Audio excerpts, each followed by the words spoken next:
Bonjour à tous. Aujourd'hui, on est Erev Chag HaSukkot, la veille de la fête de Sukkot, Tafshin Pei Aleph. Le Rama écrit dans Siman Aleph. Le Rama Rabbi Moshe Isserlis, il écrit dans le premier Siman, dans le premier chapitre du Shulchan Aruch, du livre de Halachot, du livre des lois de Orach Chaim, de la vie de tous les jours qu'on doit respecter. Il écrit comme ça. En réalité, il revient sur les paroles du Shulchan Aruch de Rabbi Yosef Karo, que la conduite le premier Siman Shulchan Aruch, comme vous le savez peut-être, il traite des lois de la conduite d'une personne lorsqu'elle se lève le matin.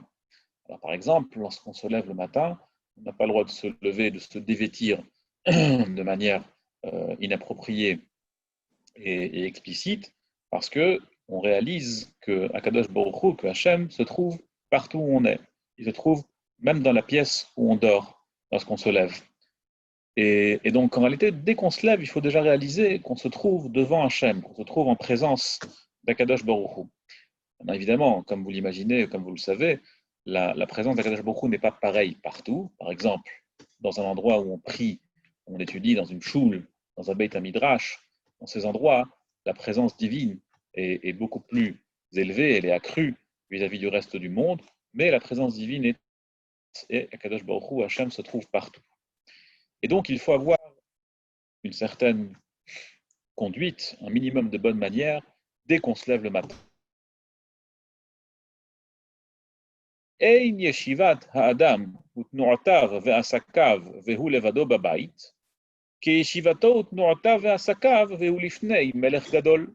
Car la conduite d'une personne, lorsqu'il est seul chez lui, à la maison, n'est pas identique à celle de lorsqu'il se trouve en présence de quelqu'un de très important, d'un roi, d'un prince, d'un ministre, d'un député. Là, il se conduit de manière totalement différente de lorsqu'il est seul chez lui. On pourrait même dire que lorsqu'on se trouve avec quelqu'un, on ne se conduit pas de la même manière que lorsqu'on est tout seul. Ça, c'est le Rama. Sur la vie de tous les jours, sur lorsqu'une personne se lève le matin. En réalité, lorsqu'on se trouve dans la soukha, la présence divine est encore bien plus élevée que lorsqu'on se trouve chez nous à la maison seul. Et en réalité, elle est même plus élevée que dans une synagogue, que dans une choule, un lieu de prière. Là-bas, la présence divine d'Akadosh Baruch Hu est tellement importante que Chazal nous disent que c'est comme si on rentrait Bechadarav chez l'Akadosh Baruch Hu, comme si on rentrait dans la pièce privée d'Hachem. Comme dit le Passouk dans Shir HaShirim, le Cantique des Cantiques, Shlomo HaMelech, Shlomo le roi nous dit Eviani HaMelech Chadarav, le roi m'a fait rentrer dans sa chambre. Le roi qui m'a fait rentrer dans sa chambre, dit le Shem Mishmuel, le livre Shem Mishmuel écrit, qu'il s'agit ici de la soukha. Lorsqu'on rentre dans une soukha, on rentre réellement dans la pièce d'Akadosh Baruch Hu.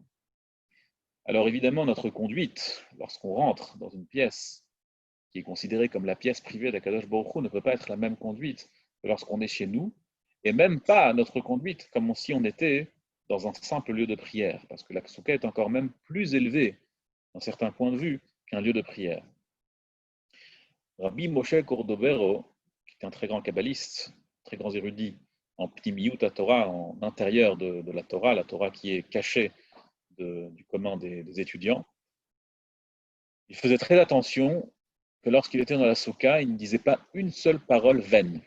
Il ne parlait pas de ce qu'on appelle Dvarim Betelim. Il n'avait jamais de discussion ni d'histoire, ni de politique, ni de business, même si c'était pas Yom Tov, même si c'était pas la fête, même si c'était juste Chol HaMoed. Quand bien même, il faisait très attention de ne jamais dire une parole qui n'était pas une parole de Torah ou de prière dans la soukha. Bon, on n'a peut-être pas le niveau, et c'est sûr que quand on mange en famille, alors il y a des paroles qui ne sont pas forcément toujours des paroles de Torah, c'est normal. Mais au moins, écrit le Mishnah Brura, il faut faire très très très attention à ce que lorsqu'on est dans la soukha, on ne dise au moins pas de médisance, ce qui s'appelle le Lashon Hara, et qu'on n'ait pas de leitzanout, de la moquerie, et qu'on ne blesse pas les gens, et qu'on reste au moins avec des paroles propres, qu'on ne dise pas des choses sales, et qu'on reste au moins avec des paroles adéquates à un lieu aussi élevé et saint que la soukha. Alors, au moins renforçons-nous à essayer de dire un peu de paroles de Torah sous la soukha, et au moins efforçons-nous, comme le préconise le Mishnah Brura, de ne pas dire des paroles de médisance, de moquerie, ou des paroles qui ne sont pas appropriées à un lieu aussi saint que la soukha.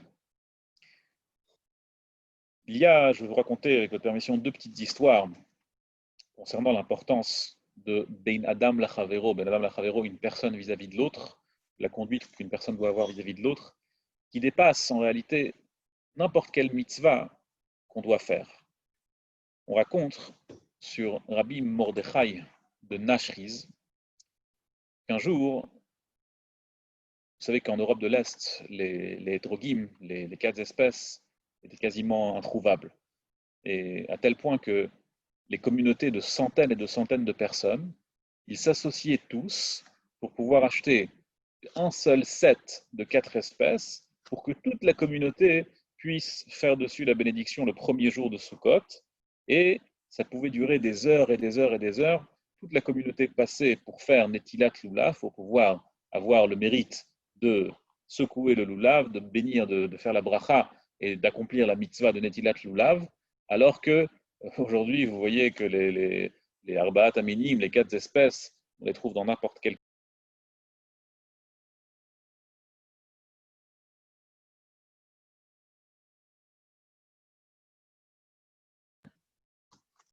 C'était vraiment extrêmement, extrêmement difficile.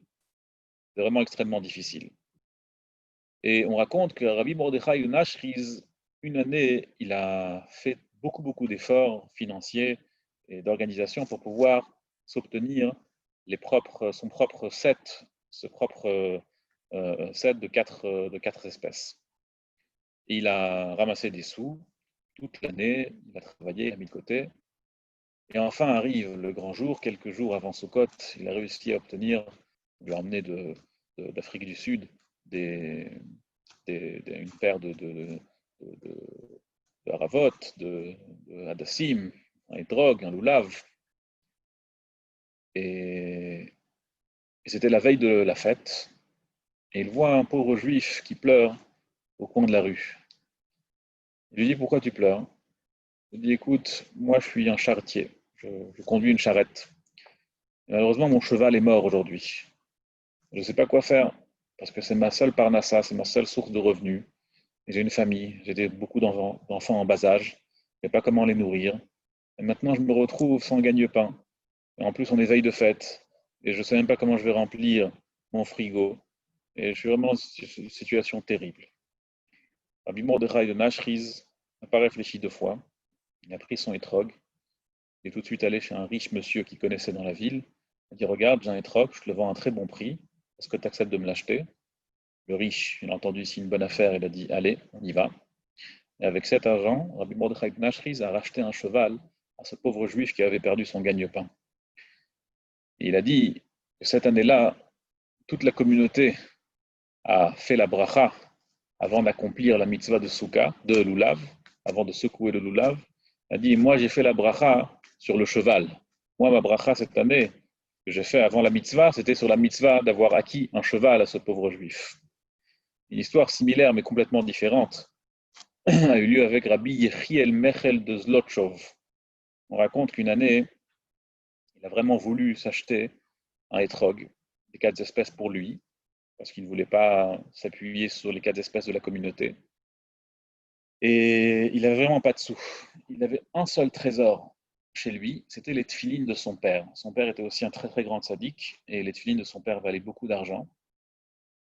Et il a décidé qu'il allait malgré tout vendre les tefilines de son père pour acheter un etrog cette année, pour pouvoir s'acheter les 4 espèces. Il a vendu les tefilines, il en a tiré un très bon prix, et avec ça, il a acquis les 4 espèces, il a acquis un etrog. Et il arrive chez sa femme, Erev Chag, c'était veille de fête, et sa femme, elle n'avait rien à manger à la maison. Il avait des petits-enfants, ils n'avaient rien à manger. Et sa femme lui dit: nous, qu'est-ce que tu nous as apporté pour la fête? Alors elle a dit: voilà, je nous ai apporté un très beau etrog. Elle dit: un très beau etrog, mais on n'a pas d'argent. Il dit: oui, j'ai vendu notre seul trésor, j'ai vendu les tefilines qu'on a, que j'ai hérité de mon père, je les ai vendus à un très bon prix, très très fort, juste pour pouvoir acheter le etrog. Sa femme, elle était tellement en colère du fait que Rabbi Yechiel Michal de Zlotchov a rapporté un simple étrog pour la fête et qu'ils n'avaient rien à manger, qu'elle a pris le étrog, Erev Chag, veille de fête, elle a mordu le haut du étrog et elle l'a rendu pasoul, inapte, pour pouvoir accomplir la mitzvah de Netilat Lulav. Et maintenant, Rabbi Chil Mechel de Zlotzer, il se trouve avec un morceau de étrog insignifiant qui n'a plus aucune valeur. Il a perdu tout l'argent qu'il a gagné en ayant vendu les tefilines. Il a perdu son étrog, il n'a plus rien. Et là, il a levé les yeux au ciel. Il a dit à Kadosh Baruch Hu, Hachem, mon Dieu, je n'ai plus mes tefilines, je n'ai plus mon étrog, j'ai plus rien. Mais au moins une seule chose, le Yetzer Hara, le Satan, ne va pas réussir à faire, il ne va pas réussir à me mettre en colère. Ça, au moins, je vais garder mon calme, et ça sera mon seul trésor que je vais garder, de ne pas me mettre en colère veille de fête. Les deux leçons que je voudrais tirer de ces deux histoires, et on va essayer de garder ça avec nous durant toute la fête de Sukkot. Le Yetzer Hara, le Satan, il sera là pendant toute la fête pour qu'il y ait des disputes, pour qu'il y ait des malententes, pour qu'il y ait des paroles difficiles, pour qu'on soit dans des situations où on ne soit pas en joie.